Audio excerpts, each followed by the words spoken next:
Yeah, it's Wednesday today. Going to do the gospel in Wolverhampton today. This is a quick message on bearing fruit and fruit of the Spirit. You know, which is which, you know. Jesus in Matthew 7, you'll know them by their fruits. Does it mean fruits of the Spirit or bearing fruit unto good works? You have to separate it. You have to separate and know which is which, you know. I mean, I think it means both in Matthew 7. But if you go to Acts 10:38, Jesus was anointed by the Holy Ghost and he went about doing good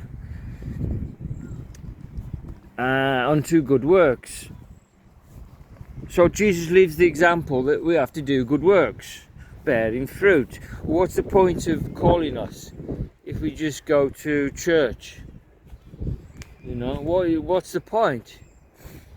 There's no point. Adam and Eve was created to bear fruit, obviously for God. But obviously in John 14 it states there also,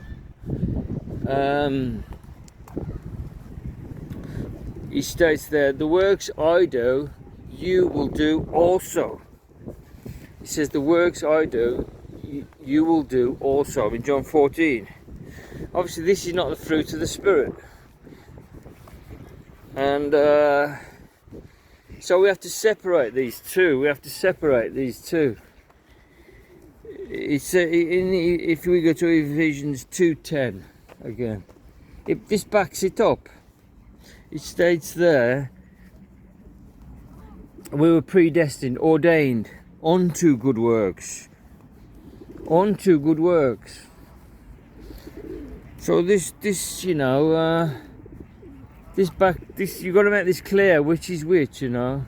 The fruit of the Spirit come, the show in us, the character of God, love, joy, peace, meekness, long suffering.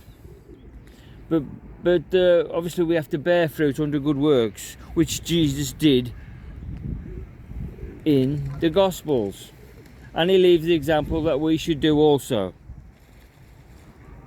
And John 15 states there as well. John 15:16, it states there, I ordained you, preordained you. You did not choose me, but I chose you, that you should go on to bear fruit. Bearing fruit, obviously. So we must separate this, you know. Know what are the fruits of the Spirit and what are bearing fruit unto good works.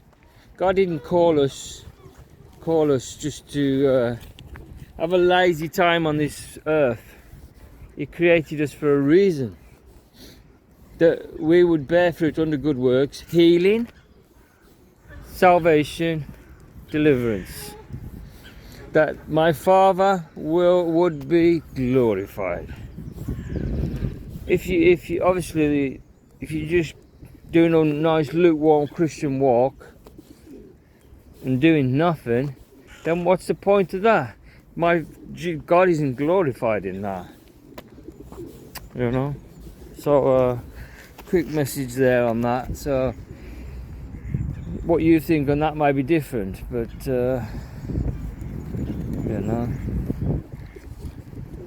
But all these pigeons in. Another thing that was coming to me. Was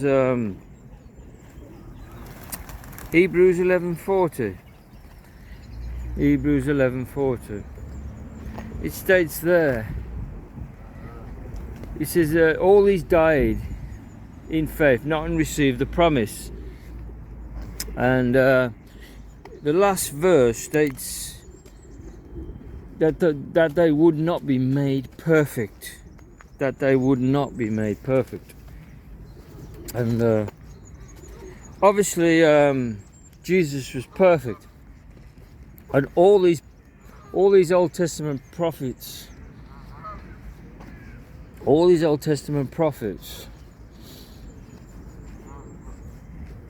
made mistakes.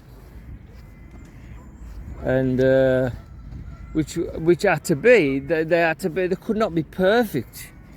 You cannot walk in perfection, because Jesus did it, and obviously these were brought down, and in the Old Testament made mistakes, and we know what happened, and even John the Baptist predating who brought in Jesus Christ, and he was leading the way to Jesus Christ, the promise, and he did no miracles. John the Baptist did no miracles, and if he had done miracles, then Jesus would have looked ordinary, you know. So this is God's ordained everything. So Jesus was the promise. Nothing that became before him was perfect. He was perfect, you know. So just quick message on that, and yeah. So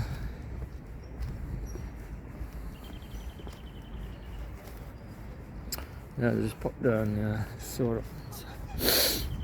Yeah, so just a quick message, clearing that up, and on Jesus he shone, didn't he?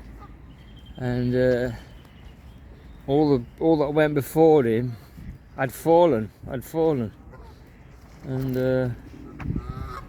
so we know that leaves an example to us. No, you can't walk in perfect righteousness. You cannot. This walking in, these people who walk in saying they've got no sin and trying to be righteous before God,